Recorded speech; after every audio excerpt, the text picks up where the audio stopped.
Good evening. Happy Thursday Spirit evening. fingers. Steve is either doing the spirit fingers or whatever they call that at Duke University when the other team is inbounding the ball. Not sure what. It's sure probably what you called would go spirit with. fingers if we're going to be real about it. That's true. I don't. But they probably it's Duke, so they probably have some weird name for it. Okay, The rich. wiggle wands. Yeah. Yeah. Rich spirit fingers.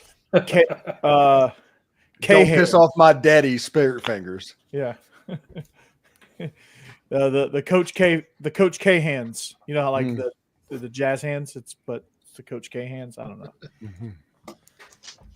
It's a bit of a stretch, I guess, but here we go. Here we are. SEC After Dark. We're like a big construction company. We're just building and building and building. And it's going to only get bigger. It's only going to get better. And Jeb might actually finally do a show based on our brief conversation moments ago. Yeah. Boss Man came in at the end of it. He didn't hear a word of it, so he has no idea. So what after the show, boss man? Saved by the bell. Yeah. We'll We'll let you know after the show. Cool. Yeah. Just think big. Just think real big. Silver screen. Oh, no, just kidding. Emmys, Grammys, all the. I'm just Dream of my- silver screen flotation. My Locked On videos today, there was one on a website in Sacramento, California. There was a Phoenix, Arizona, and a Minneapolis, Minnesota. That's some hot Locked On Ole Miss camp stuff. So I'm pretty excited about the expansion of that brand as well. Went to Phoenix, Arizona, all the way to Tacoma, Philadelphia, Atlanta, LA. Anyway, so we are live. We are back. We are back. Boss good to have man, you back, boss man. good to see you. Good to see your face. Good to be back. Good to see y'all. Welcome back. I guess Hammer. I guess he's hitting the slopes. Yeah, no, his net. He's at a net zero disc or a Yeah, AOL disc. That's true. That's also true. Yeah. The spirits in his apartment decided to lock down his internet. They don't haunt anything else. They just haunt his internet connection. Was it the spirit of was it the spirit of Starkville, Mississippi? Is that what's the spirit? Yep. Mm-hmm. Oh, Yep, it was Stark. They see what happened was the movers snuck a cowbell into the U-Haul, and that just ruins everything. Yeah, cursed cowbell. Cursed cowbell. It's something because he was doing it on his phone. He did Biscuits and SEC Live last night on his phone. So wow. yeah, still AOL. Yep, AOL for sure. Mm-hmm. He didn't get the noises that Jake will never ever know about when you connect.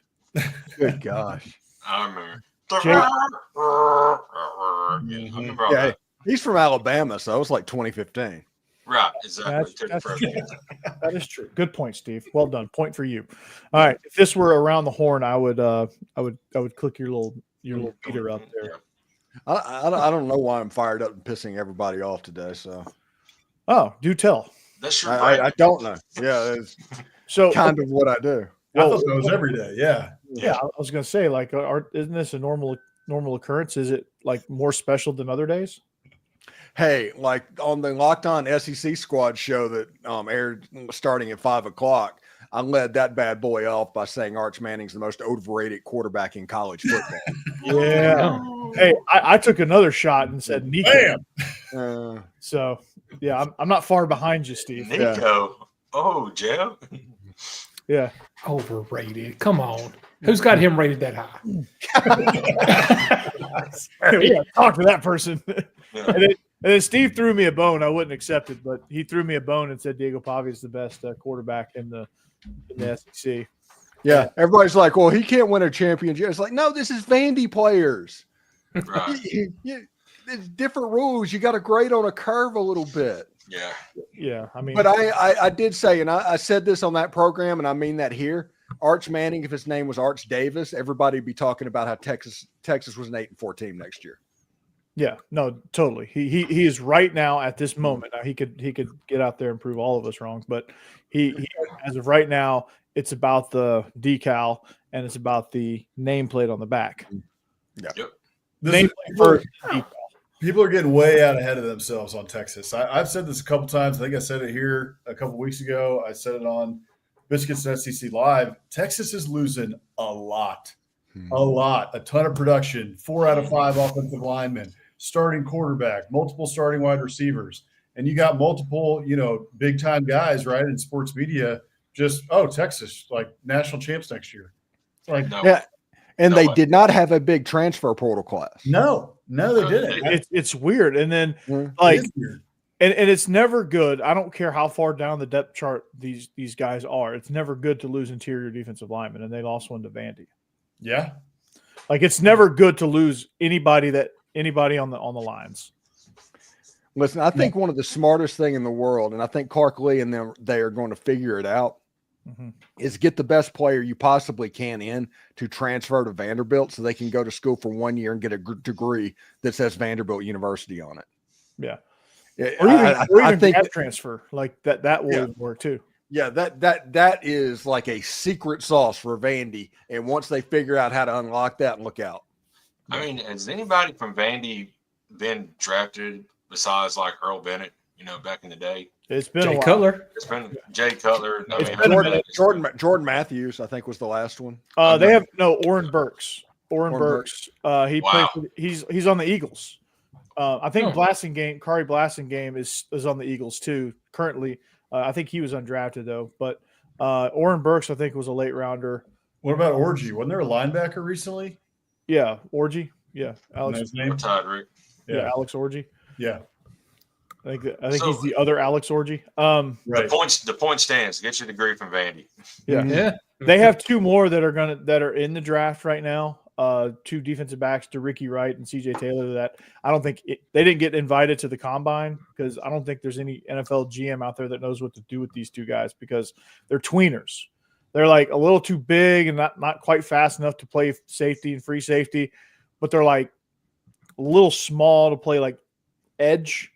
So it's like, what do you do with them? Like, do you create a position on your defense for that guy in certain situations and then throw them on special teams? Like, that's kind of where they're at. Hurts to Devontae is nice. That's it. Yeah, Hurts to Devontae is pretty good, Rick and Bonnie, but Hurts to AJ is what got them going. AJ Brown. Yeah, that was. I'm going to tell y'all that ridiculous, bogus 4th down penalty on the very first drive for they got an offensive. I was like, well, here we go. The Chiefs got the rest in the bag, and then the refs were like, you know what? The refs heel turned on him. It was it was too big to matter. It was what they've realized. They took the opportunity to kind of play the other side with it, so they can say, "See, we call it fair. We call it that way." No, that game, honestly, and I'm going to be real, that looked like two ships passing in the night. Yeah. We might have just saw the end of the Chiefs dynasty, and the Eagles might be getting ready to just go holy hell on people. I mean, I'll say this: them dogs is hell. I'll say that. Yeah. Who knew that recruiting Georgia defensive players was a good strategy? Who would have figured that? Yeah, I mean, go figure that you would take 5 Georgia defenders from the best defense that's ever played college football. Who would have thought that they would be successful? I don't know. I guess. But Steve, Falcons, are you listening to this? Yeah, there's a school right up like 60 miles from you. Oh, you can draft those players. I hear they're pretty good. Yeah. But Steve, you called it. You said if Jalen Hurts got going in this game, it would be lights out for Kansas City, and he got going real early. And what's crazy is Saquon wasn't even a factor. He wasn't. That's the scary part. Yeah. That game was won by Jalen. Yeah. Right. I mean, it literally was. He was on pretty much the whole night. He was as bad as Patrick Mahomes was, because Patrick Mahomes, everybody talks about the one deep pass that he threw at the end. It's like, look at that. He was not good for 2.5 quarters. I think that game was won by the defensive line for the Eagles. Impressive. They only sent 4 the entire game. I think the one or two times they blitzed, they gave up big yardage. Yeah, just destroyed that offensive line. Yeah. The SEC pointed out is like, who knew that an SEC all-star team was needed to beat the Chiefs?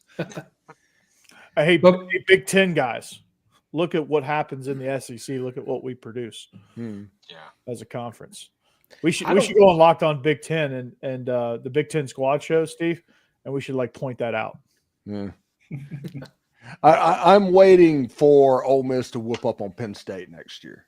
That No, would I be, can't that would wait. be nice. I'm waiting on that, and I will crash the Big Ten squad show. Yeah, you need to get Zach to get you the link so you can crash and just tell I'd him. be happy to be part of the comment army on that because we get some Big Ten fans on this one and say with Biscuits and SEC Live. If y'all are watching, get in the chat That's right. Hell yeah. and we'll get you back. Yeah, that's phenomenal, dude. Like that Super Bowl, it was a really just if you look at it just from a fan perspective and you're not an Eagles fan, that game was pretty bad. Yeah. Like it just wasn't a good game.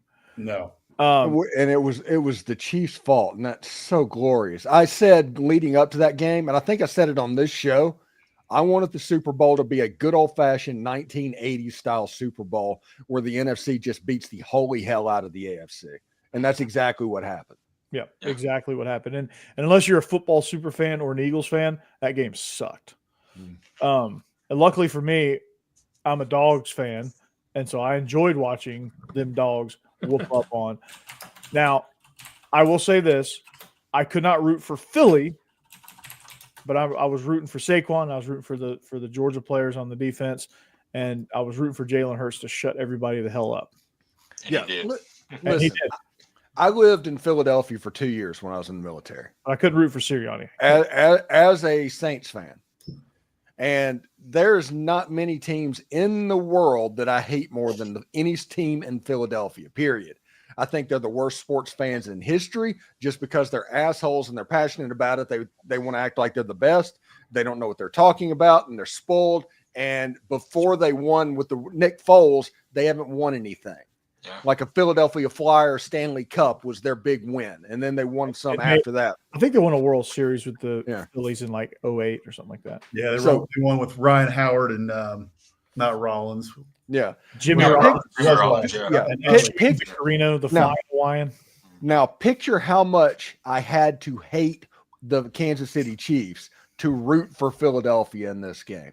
Because I was all in on Fly Eagles Fly in this game. All in. I think a lot of people were. Yeah. America was. They just wanted it to be over because it takes, you beat Kansas City, you beat the refs, and you just did it in such a – I mean, Philadelphia Gatorade dumped their coach with 4 minutes to go in the game. Yeah. And they gave up a long bomb touchdown right after. that was kind of funny. Yeah, that game. Yeah, Kansas City. They could have played 10 quarters. They were never going to win that game. Yeah. As a long-suffering Cowboys fan, I felt like I had a knife here and like a knife right here. Just which one do you want to drive in to kill me? But and then which one was the Schottenheimer knife? Yeah. Oh, that was weeks ago. I was already bleeding out. Yeah, that was in the back. Dude, I seen y'all's coaching staff y'all assembled, and it's like, who are they? I don't know any of the guys that you got. What's going on? Yeah. Oh, I don't care. I haven't looked at any of them. Hey, boss man. You know what? My hands are up, man. Hey, the Falcons need a few fans. Yeah. My kind of team, Charlie. My kind of team. Y'all got Jerry Jones. That's what. Are they trying to move to London? Oh, they're gonna be fine. No, that's the Dallas Mavericks. My goodness. Does Jerry own them too? You would think. I mean, you're going to say, but seriously, the NBA is not rigged. I mean, what? Yeah, that whole thing.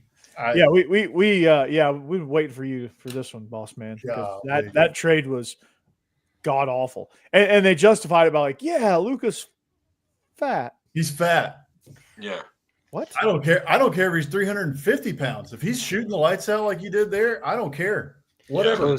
Hire a big man like you did when you had Dirk, who was a liability on defense too, right? Like get Tyson Chandler, get another one of him, put him down low, and it's just the whole thing is just unbelievable. You get him back for pennies, and we all know AD's hurt all the time. Yeah, AD's hurt all the time. He's aging. He's 5 years or whatever older than Luka, 6 years or something older. It's insane. I mean, I had to. There was multiple things that I saw. At first, I thought it was one of those jokes, comes across Instagram or Twitter or something. You see it and you're like, oh, okay, they're not going to get me here. And then the third time you see it and you're like, okay, that isn't fake Bleacher Report. That's Bleacher Report. Like Yeah. What are you talking about? We traded Luka, you know? I thought it was a fake Woj account, or right? like, Yeah. Yeah. no, who's the new? It's Windhorst. Sham or Shams, Shams, or, yeah. Yeah. Shams, and then Brian Windhorst, who started out as LeBron's personal reporter. Yeah. Yeah. What's the meme? Yeah. Remember, God, that's got to be the most like degrading job title. Hey, you're just going to report on nothing but LeBron. LeBron's bag man. Yeah. God. Jock Yeah, strap. What a boring job. That was probably the third worst trade in the history of sports, behind the Herschel Walker trade to the Vikings, bad.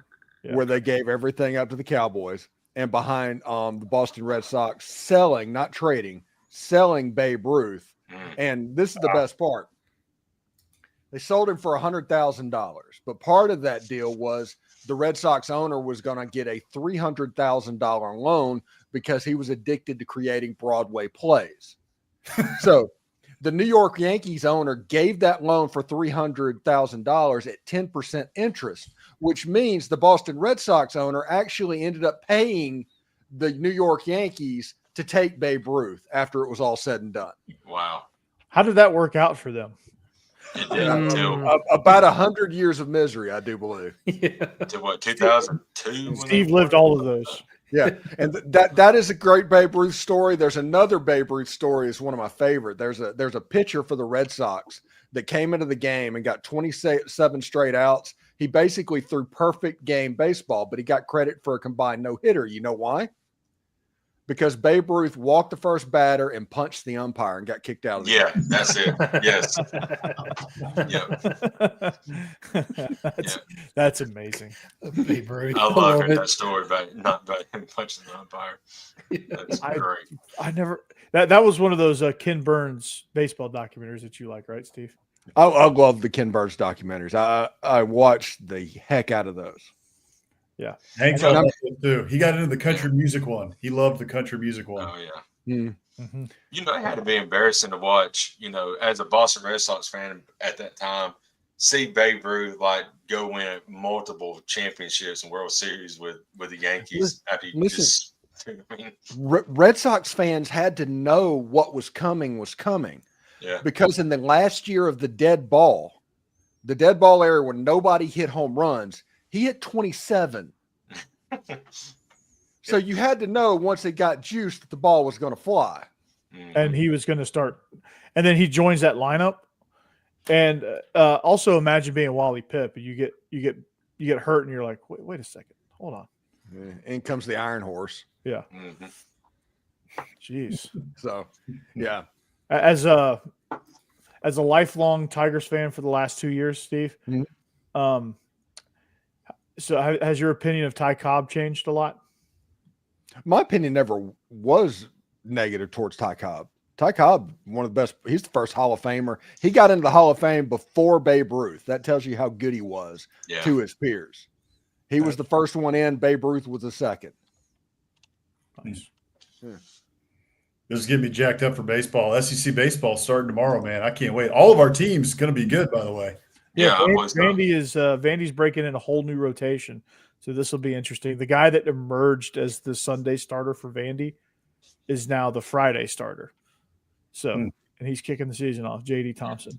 Hey, Ole Miss is getting Hunter Elliott back. They're going to start in Arlington against Arizona tomorrow. Is Ole Miss ranked to start the year? Or No, Ole Miss is a preseason 15th out of 16 teams in the SEC. Okay. Yeah. So is that Ole Miss should be good, but may not be this year.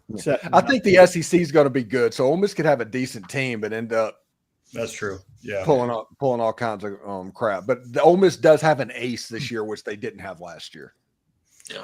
Yeah. Vandy's still looking for that ace, and I think Georgia is they're going to be even better again this year. Their big one is they lost Condon, right? Yeah, he was a Rockies, I think.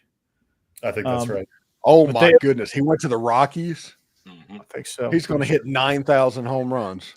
Yeah, Georgia's projected to earn the number 9 overall seed. Oh yeah, he's going to hit 1 million home runs. If he can handle velocity and hit a fastball, he is going to rake at Coors Field. Yeah, I don't think that's a problem for him. Don't think that's a problem. So, but yeah, this is this is gonna Softball be- started up too. Yeah. That's been going on. So is the NCAA tournament now just going to be the SEC tournament for softball? Well, that's what it's been. Even last year, 13. There's only 13 teams in the SEC that play softball, and all 13 of them last year made the NCAA tournament. Pretty much.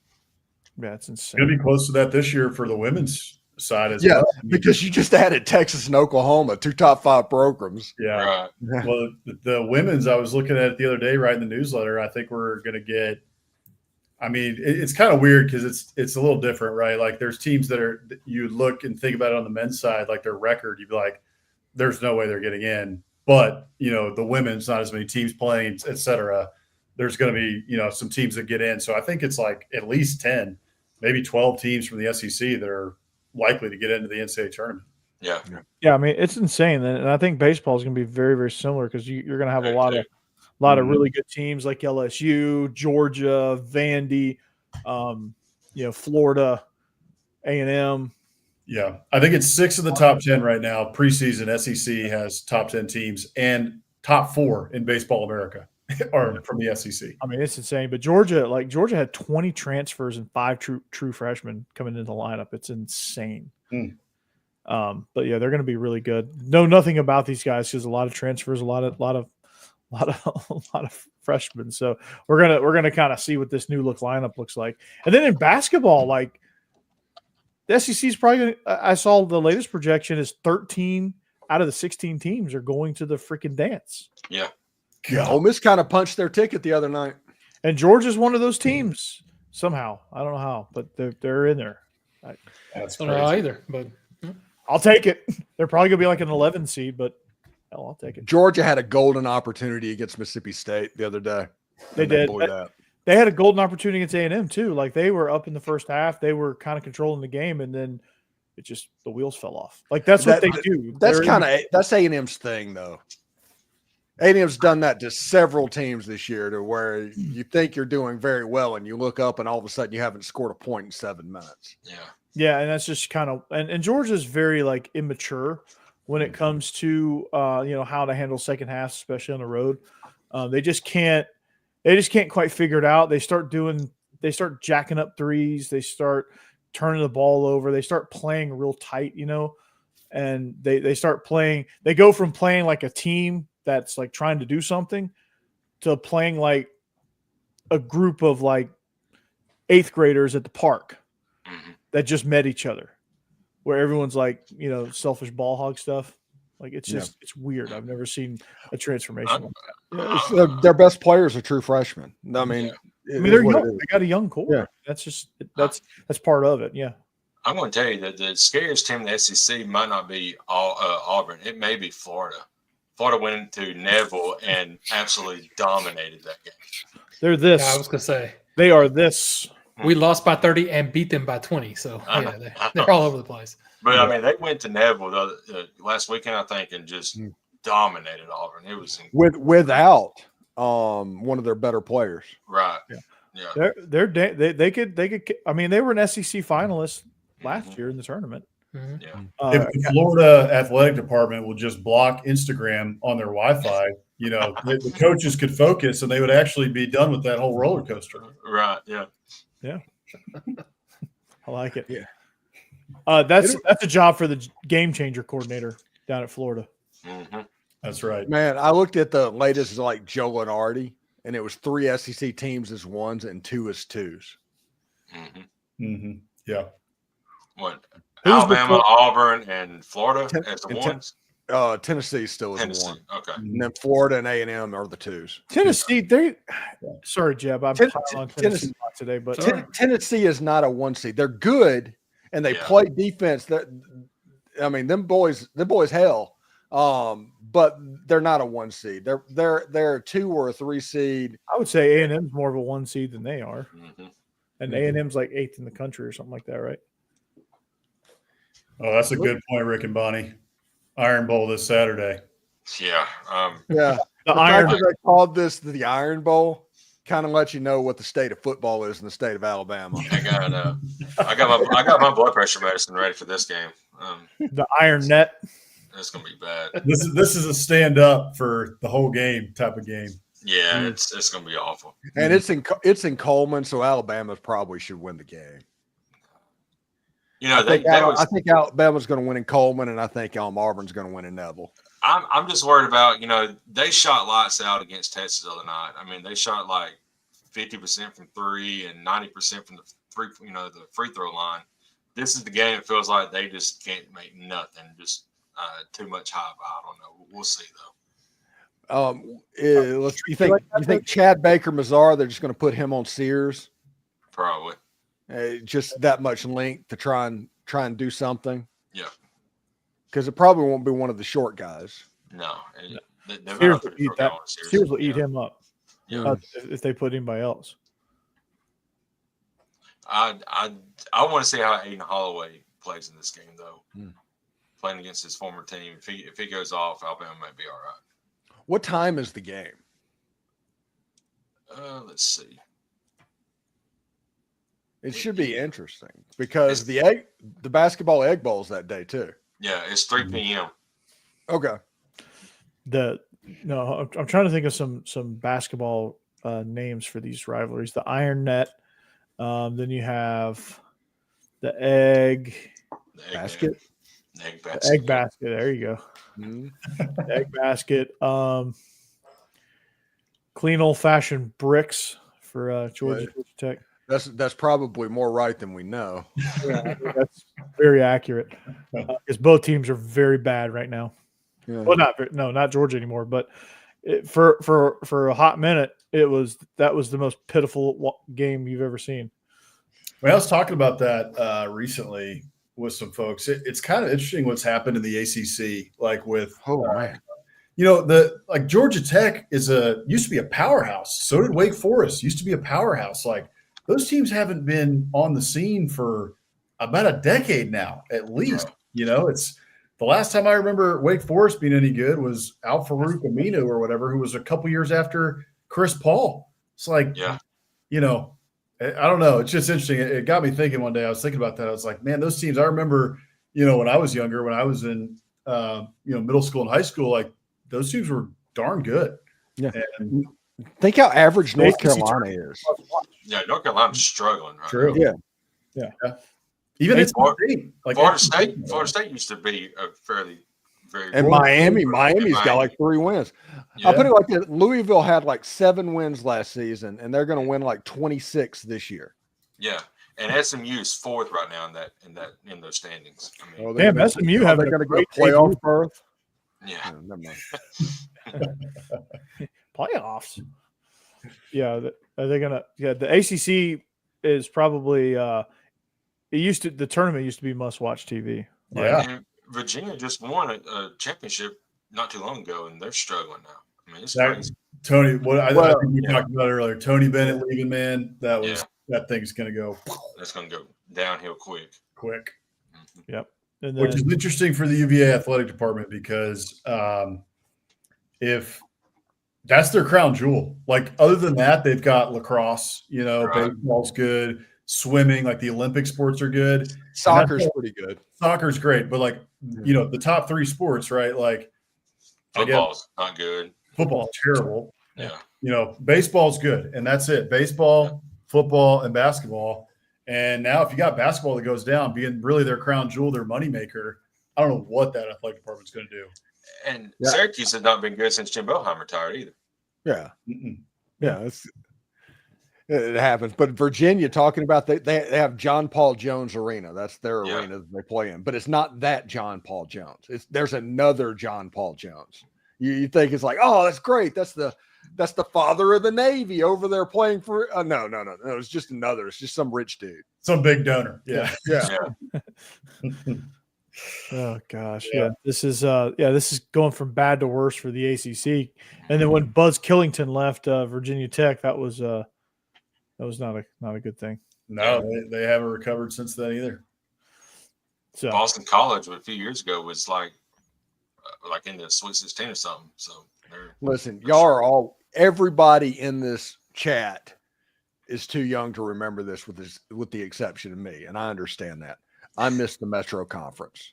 I genuinely missed the Metro Conference. What the hell is the Metro Conference? Florida State, Virginia Tech, Southern Miss. Shit is this? Yeah, it was like in the 80s. Wow. It was 1880s. Tulane was in that conference. Everything. Swanee. It was amazing. All was right in the world when the Metro Conference was. Yeah, right. Metro Conference. Louisville was in the Metro Conference. It all went to hell in a handbasket after that. It was fantastic. It was like the Southern version of the Big East. That's pretty cool. I was about to say the one I do remember, other than the ACC, was the Big East. Man, those Big East tournaments were awesome. Yeah, Syracuse, Georgetown Mm-hmm. used to freaking duel, man. Yeah, Those were fun. And then like every once in a while, like somebody random from like Seton Hall with Seton Hall. Yeah. Mm-hmm. Seton Hall with the parquet floor. PJ Carlissimo. Yeah. Rick Pitino, PJ Carlissimo, Jim Boeheim.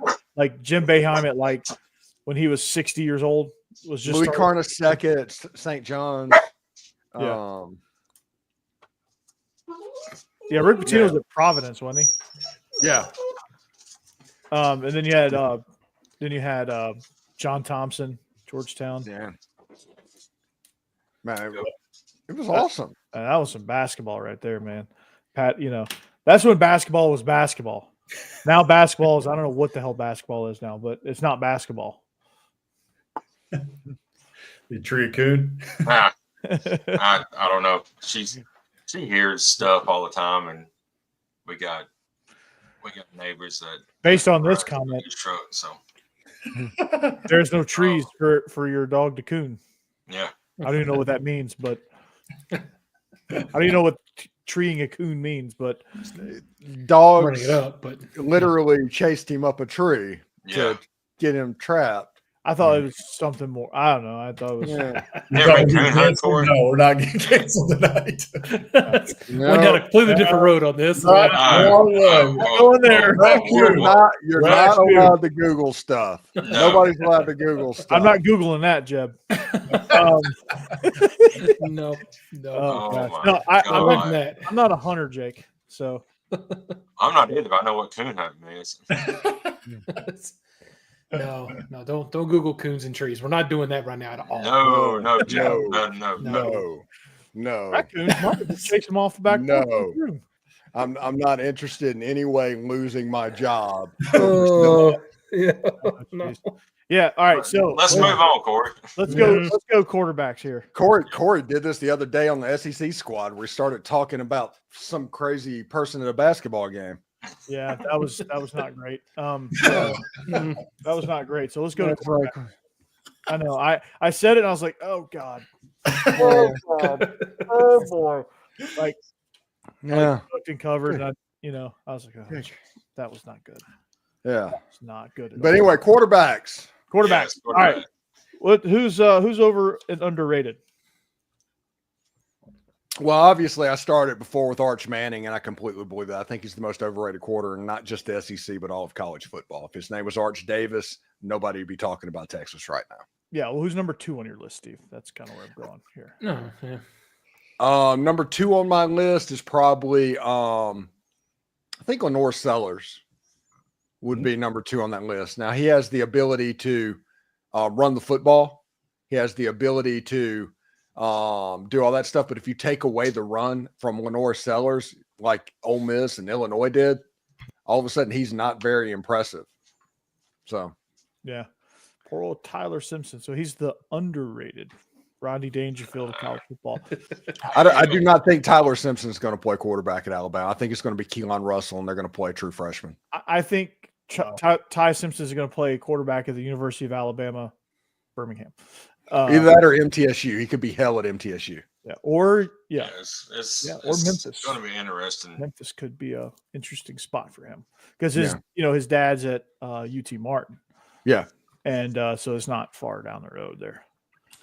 Might throw Nussmeier in the overrated category. I think he's getting a little more hype. I've seen some talk, that he could be the number 1 overall quarterback taken in the draft in, 2026. And he might end up being that, but to me, that's a little bit overhyping after what we saw last year.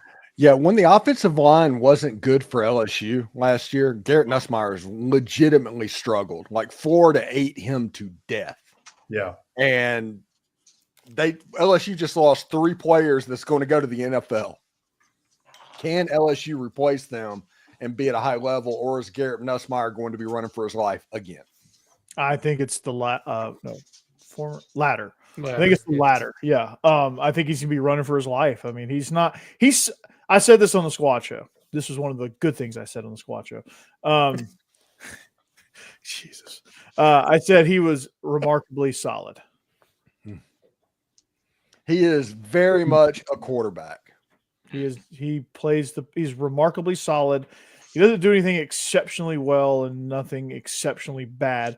He's not going to win you a championship, and he's not going to completely He's competitive as hell, though. Yeah. That's where he's good. He will fight you all the way to the end. I just don't know that he has the tool set necessary to get everything done. No. I think whenever he gets rolling, though, he can make NFL level throws. I do not think he's an NFL level quarterback right now. And he's going to have players around him that are going to make plays despite whatever he does. So like Barryon Brown, who else did they get? They got somebody else in the portal too. But some wide receiver from Oklahoma. Yeah, I can't think of his name for the life of me, but Barryon Brown is one that comes to mind. Like if he could just, all he has to do is launch it as far as he can, and Barryon Brown will run under it. Because he's fast, and you can Google that. As you guys are talking, that kind of reminds me, like people were saying the same stuff about Joe Burrow before he went off. Coming up that next year. I'm not saying Garrett Nussmeier is Joe Burrow, but if he's LSU fans are. Yeah, sure. But if he's going to make that jump to be a quarterback who's taken in light of like what some of these scouts are talking about, like a top quarterback taken, top 10 picks, something like that. Like he's got a lot of room to improve, in my opinion, which is why I put him in the overrated category at this point. I will say this. Maybe I'm going to drop a grenade in the chat here, but I think Austin Simmons is going to be a really good quarterback. But right now, I'd put him as overrated. We saw one drive last year. I think he's impressive, super impressive. But everybody's talking about him like, "Oh my gosh, this is the savior." It's like, hey, we've seen one drive. Come on. And I don't think he's overrated. I think the hype happens because he's been in the system for 2 years. There's been almost people that have seen him. Right. That drive against Georgia got everybody excited. I just think he's rated because if you look at lists of the top 16 quarterbacks in the SEC, he's probably not listed at above 9 or 10. So, I don't think he's overrated because below that, you're getting down there to like, I don't know, Jackson Arnold territory, and that's going to be problematic. Yeah. And I think Diego Pavia is rated. Like, I don't think he's overrated or underrated. I think he's just properly rated. I think he's the best quarterback in the SEC. He's underrated. He should be number 1. I would. Diego Stones, baby. I would. Yeah, Diego Stones. I would love that. I want to see him. What's troublesome for me on that is I want to see him improve his downfield passing. I want to see him improve his accuracy and his impact on that side because like he can only do so much, but like he has to be able to like those last 3 games. Like if he was a better passer, I don't know if they beat LSU ever, but they probably are a lot closer with LSU. They probably don't get down 28-7 against South Carolina if they can throw because they had them bottled up. And then Tennessee, the wheels fell off. They were just exhausted at that point. So I don't know what the hell would have happened in that game, but they would have. I think if he improved his passing game, all bets are off there. And part of that's him, part of that's protection, and part of that's he had no receivers. But then again, he's got to carry that. Yeah. So I think that if Diego Pavia was a better passer, though, he wouldn't be at Vanderbilt right now. If we're going to be honest about that, I think he is what he is, and Vanderbilt's good for having him, and they need to try and make the best of him. And that is what Jerry Kill and Clark Lee and they've been doing. And Vanderbilt Well, that's the next steps. I mean, obviously it's it's a development. I think the offense that they run is not suited for Diego Pavia being a high level passer. I'm not saying high level passer. I'm just saying slightly better than what he was. But think about all of the full speed contact that he takes on his throwing shoulder over the course of a game. There's going to be some accuracy issues that go on with that. So you sacrifice that for the running aspect of it. I mean, Vandy's offensive coordinator takes a lot from Tom Osborne in Nebraska. That was a quarterback run heavy offense as well. Mm-hmm. And you see a lot of I think we need to quit trying to grade Vanderbilt's offense on the curve of a passing, like locked in team, and kind of think of them as those Nebraska type teams from the late 90s. If you do that, Vanderbilt's offense is plenty efficient. Yeah. And I just think, for me,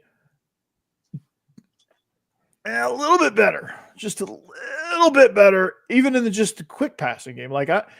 You hit one or two more shots, and then you complete most of your short stuff, which I think you cap your attempts at like 25 at the very most, 20 to 25 attempts, which is what they're getting. I think you hit a slightly larger percentage of those, and you're good and you're rolling. But I just it's just a little bit like this. And I think that, in this day and age with the athletes that are on the field, you have to have that element. Even if it's not your primary thing, you still have to have that element. Yeah. Where do y'all put who was I going to say? Jackson Arnold right now. Like, maybe not overrated or underrated, but, in terms of 1 through 16 presumed starting quarterbacks, where do you put him? Ask an Auburn fan, he's number 1. Probably somewhere between 9 and 16. Probably somewhere between 1 and 16. No, that's a tough one because he's pretty good, just himself. He could be a top 5, right? Based on talent. He is. I saw him in Under Armour. I literally saw him. He's a good little quarterback. He has some tools. Okay. And we'll see how it goes.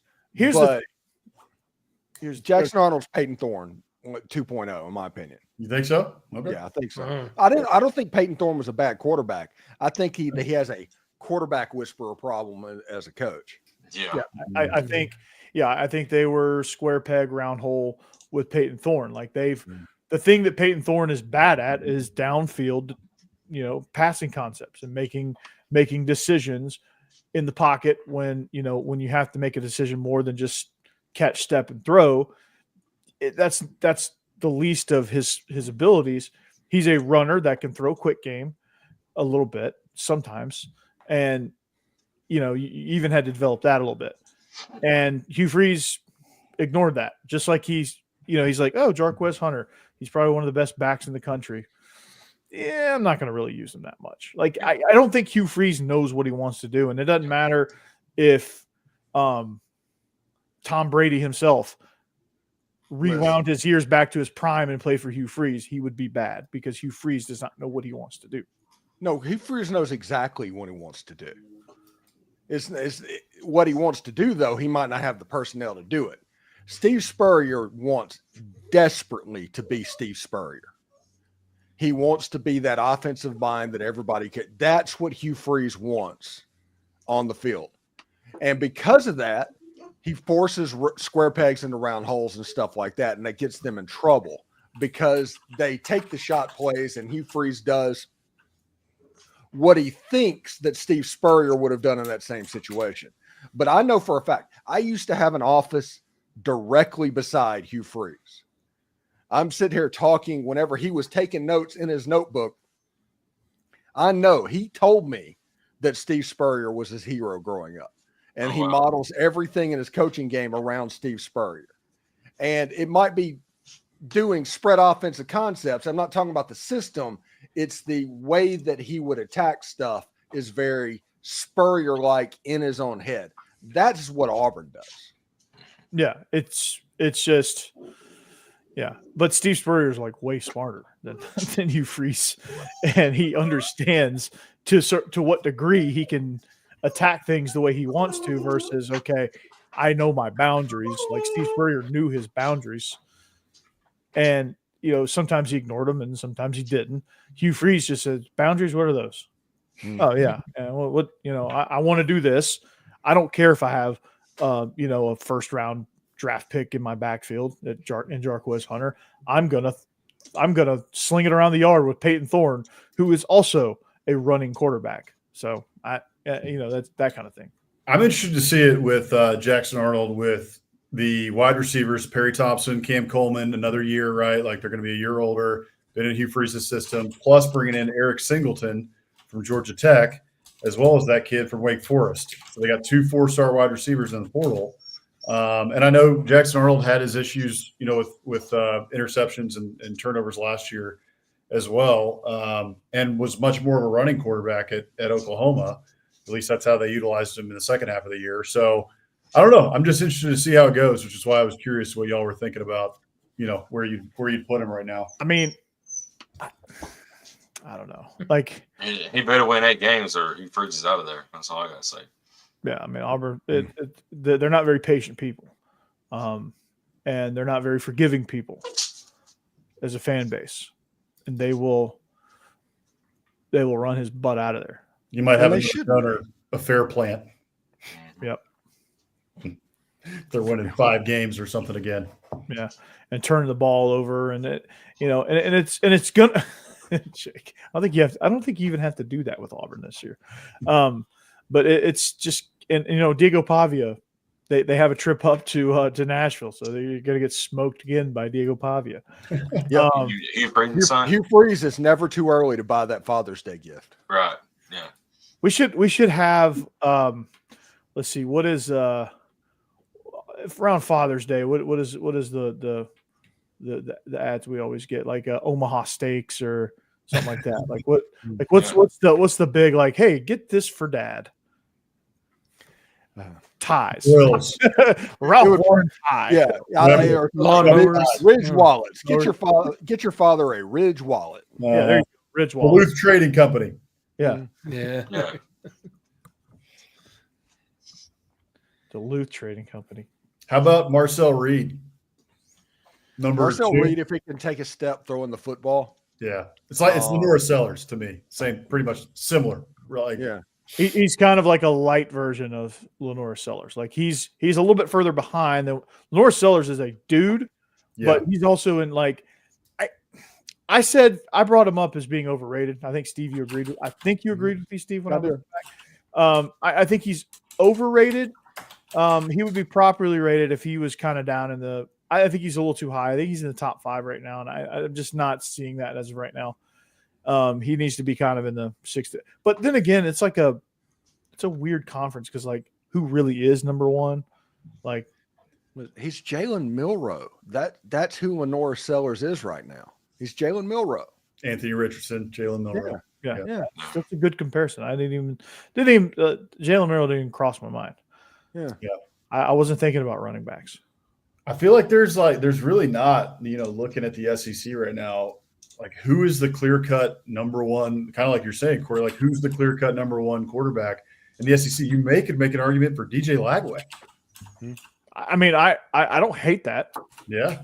I mean, Lagway's good, but again, don't annoy him there. He's made some big plays, but like 40% of his passing yardage a year ago came against Samford.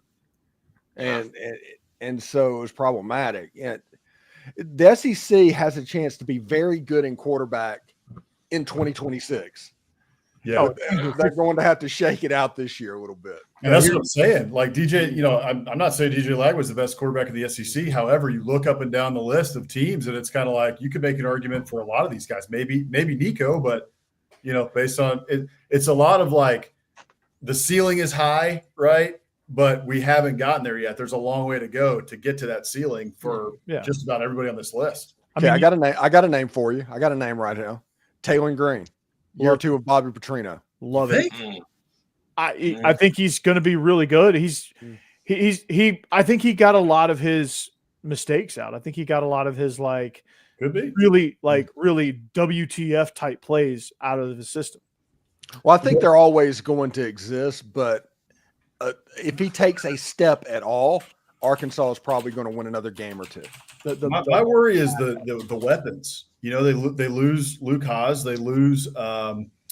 Was it Satanga or it was Satanga? I think so. Yeah, they lost him to the portal. I don't know who they brought in. So Arkansas fans or you guys would have to help me. You know, who's he throwing the ball to next year? He's got Isaac Tesla. I know. I think is coming back. But no, he was in the Senior Bowl, I think. Oh, Petrino has a way, I think. And say what you want to say about him personally. He's kind of a scumbag. Kind of. Yeah, I know. Facetiously. Honorable thieves. Let's look across the SEC here. Yeah. Say what you want to say about him personally, but professionally as a coordinator, he can find receivers. He can take 4 random dudes and get the most out of them and get squeeze every ounce of production that you can out of those guys. And you're going to be scratching your head like, who? Yeah, that's a good point. Yeah.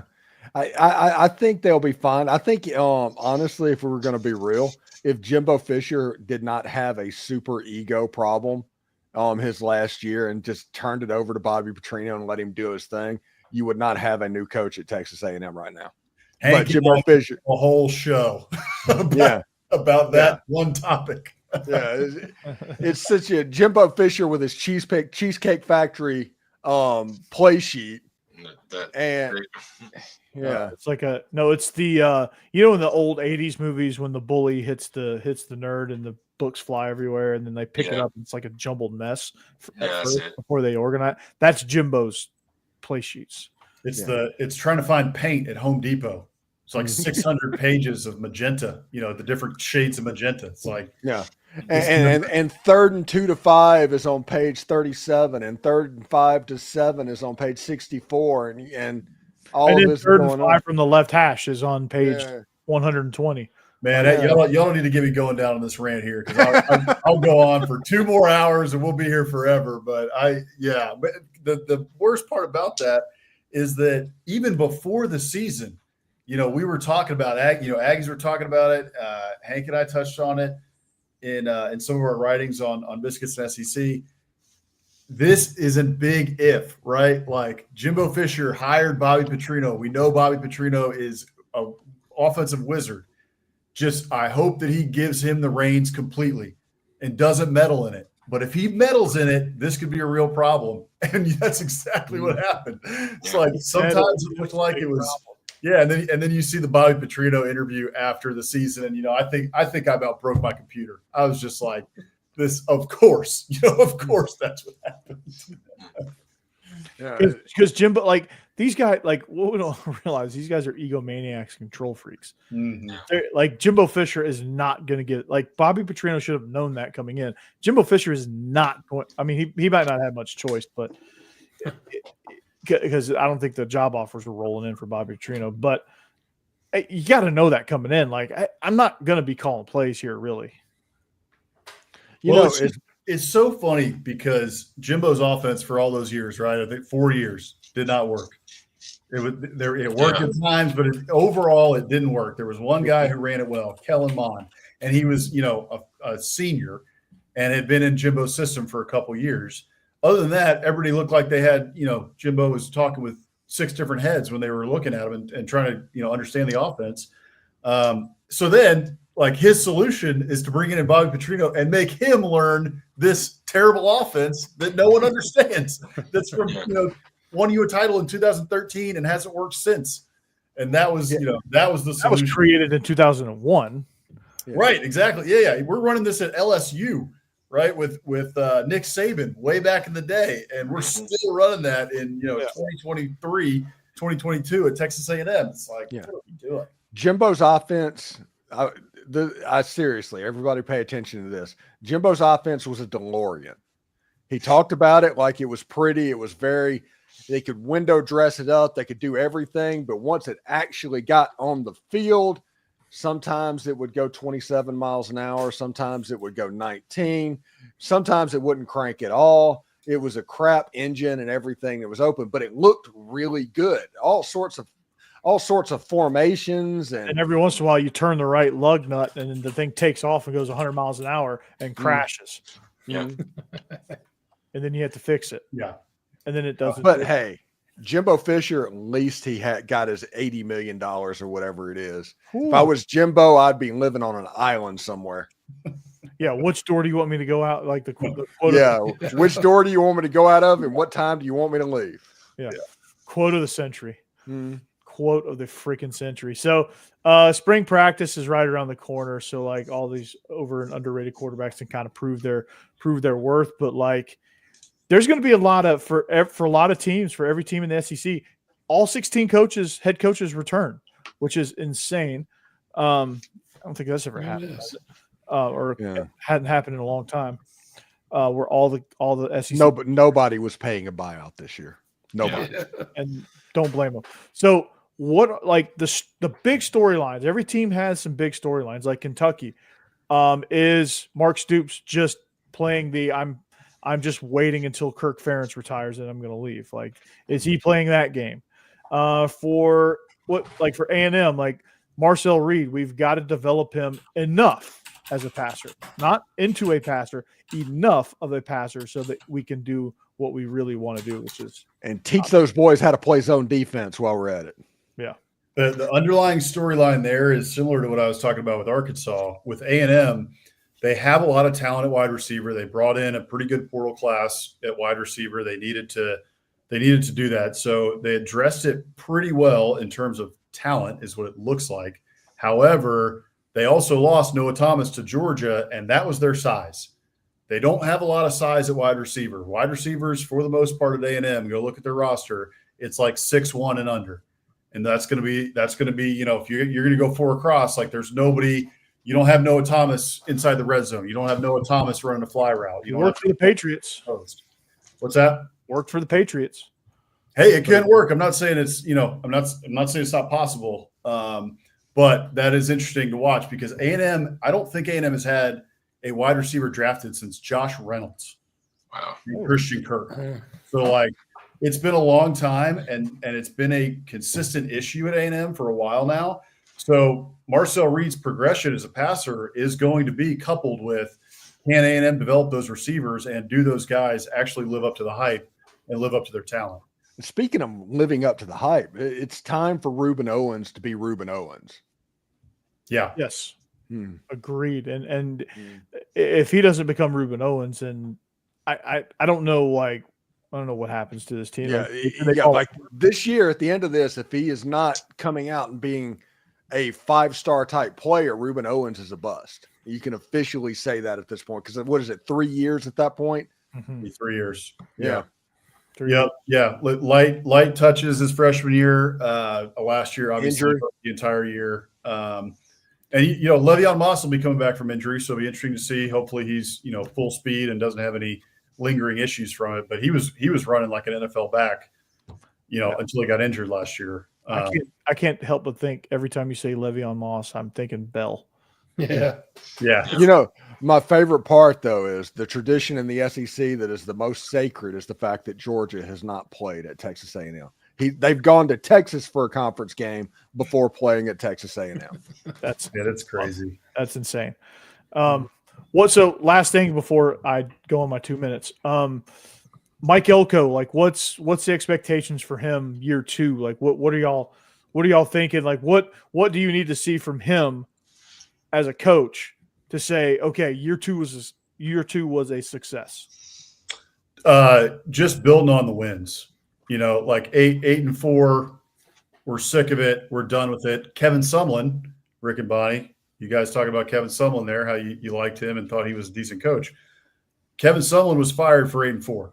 Yeah, he was the epitome of 8-4. Right. We continually, and then Jimbo Fisher was the same way, right? Like he kind of did this, but he was 8-4 once or twice at least. So it's just building on it. Hey, let's get to 9 wins. Let's get to 10 wins, and let's not have the late season collapse, which was a staple of Kevin Sumlin's tenure. A little bit more consistency, build on last year, build on the start of 8 wins, get to 9, get to 10 wins. And then the other piece of it to me would be Mike Elko has made his living on defense.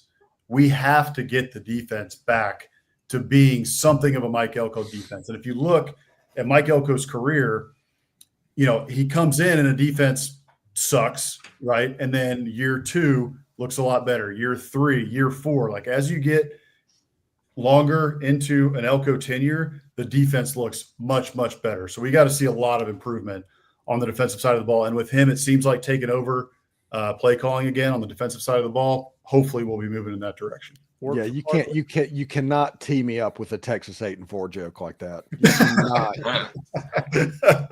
I'm sitting here like Steve Carell in The Office, like that's what she said. Yeah.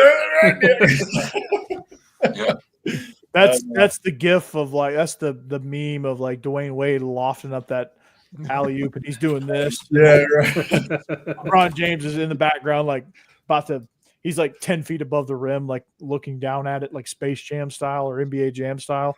And it's just about to yam on somebody. And one more thing on that too, I'll just say this real quick is, I think if you had said this to Aggie fans before the season, in year 1 of Mike Elko, you're going to be 8-4. I think they would have said, it's not great, but we're okay with it, right? Like the dumpster fire that Jimbo left us, you bring in over 20 transfers.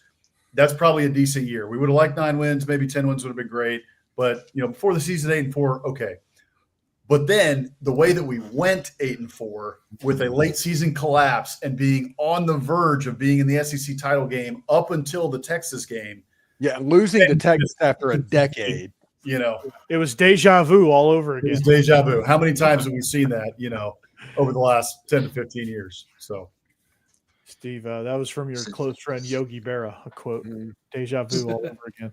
It can almost be like place is so busy, nobody goes there. Yeah, Steve, it can almost be like your joke about Joe Milton. If you need Joe Milton to get you 10 yards, you have to throw 40 yards. Almost like Texas A&M. If you need them to win 9 games, they'll get you 8 wins. They'll get you 8. Yeah, that's right. If you need to get you. Did y'all see SEC Short stealing my joke? Which one? Which one? To where they're sitting there and they're like doing like the end of the season thing. And it was like Texas A&M, can I go to the prize box? And they're like, I'm sorry. And then Texas A&M sneaks into the prize box and it's like, your team goes 8-4, and the next card is your team goes 8-4. Just all. That is great. Yeah. I thought they stole the Atlantic will beat. No, because of Dan Mullen, that one went away. Yeah, that went away real quick. Atlantic will be Florida before Kentucky does. Oh, that was a perfect joke. It was perfect. Yeah. And then Dan Mullen had to lose to Kentucky. Steve, it took me a minute to figure out what that meant. Like, I was like, what kind of big brain? I was like, oh, yeah, okay. Yeah. That's a rising ocean joke. Yeah. Yes. That situation, me and Jeb die. Oh gosh. We die. Yeah. We all die, huh? Uh-huh. Because y'all are in Orlando. Yeah, no, it's Mickey Mouse. I got it. Got it. Get it. It's The whole One thing's really cool. To the airport in Orlando, the airport in Tampa, exactly the same distance to both where I live. Oh, cool. Oh, nice. It's like 52 miles to both. Interesting. Nice. All right. Well, Rick and Bonnie now has taken over Cassidy's job. Yeah, seriously. I love it. Rick and Bonnie's like 2 minutes. Seriously, we need to get over this. That's our catchphrase now. 2 minutes. Yeah, this was not a good show. Like in like 9:02, they're like 2 minutes. Yeah. Jeez, man, I don't think we broke 100 people tonight.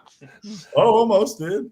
We got That's nice pretty good for I off-season. called Nico overrated. I broke way more than 100 people. So, anyway, we are SEC After Dark. Lots of changes coming to the channel. Just stay tuned because we are growing and growing and growing. Right? We are very young in our development as far as a channel. We are very early on in our development, so we are continuing to grow. So be sure if you're on the wagon now, stay put because this ride is going to only get faster, bigger, and stronger than ever. So, Steve, it's partially driven by Stephen Willis, the absolute king of the most watched Ole Miss podcast in the history of Ole Miss podcast. Locked On Ole Miss, and he's partially driving the ship. Jake Thomas, Tide Talk Live. If you need some good Alabama content, there's only one place I can think of to go, and that's Bam right After there. Dark. Oh, wait. Yeah, Yeah, Bam right. After Dark, right? Jeb Beecham, when I say this channel is growing, that includes him. He's going to buy MSNBC, WNBC, WNBC. WNBC, MSNBC After Dark. MSNBC. So we're gonna. So Jeb's gonna break down that movie. If you know the reference, not if you know, you know. Jeb's gonna break it down. I know that one. Then Hammer, who is absent, is one half of the Biscuits and SEC. I don't know if he's Biscuits or SEC, but he is one half of the next greatest show on this channel. And then we all join forces to bring you the best show on this channel and the best show in the time slot, SEC After Dark. And we are only getting stronger. And I'm Corey Burton. I'm host of Locked On Vandy and Believe in Georgia Dogs. So I used to say I covered both ends of the spectrums, but now you're just the battle of mid. Now I'm just a battle of mid, right? You're So good. we'll after losing to Notre Dame, Georgia earned that. So not for long is my goal on that. But Hey, I've got a year to talk all the noise I can at Georgia. There you go. you do. You have to, and wait, when do we play next? Next October Next year, yeah. in Sanford Stadium. So 3. Okay. Yes, the Ole Miss is 6th or 7th week of the year. So we just have okay. So that confused me for a minute because I guess we had just gotten you on the cycle before they changed the schedules, and then we got you for another 2. Yeah, since they just did the reverse. Yeah. Okay. It's a 3-year thing. I'm glad Ole Miss is playing Georgia every year. Yeah, I am too. Because growing up, that was me. That's what I'm used to. Ole Miss and Georgia playing every year. Yeah, that's a good rivalry that no one really thinks about. Hmm. Same with Clemson. Like nobody ever thinks about Georgia Clemson, but that's Georgia. You ask Georgia fans, especially in Northeast Georgia, they hate Clemson like badly. So anyway, we are SEC After Dark. Tune in next week in our new time slot Thursday nights. We'll see you back here. Have a great weekend. Enjoy if you go to a basketball game or whatever you choose to do this Valentine's Day weekend. Make sure you enjoy it. Be safe, and we'll catch you back here next time on SEC After Dark. Peace. Howdy, Go Dogs.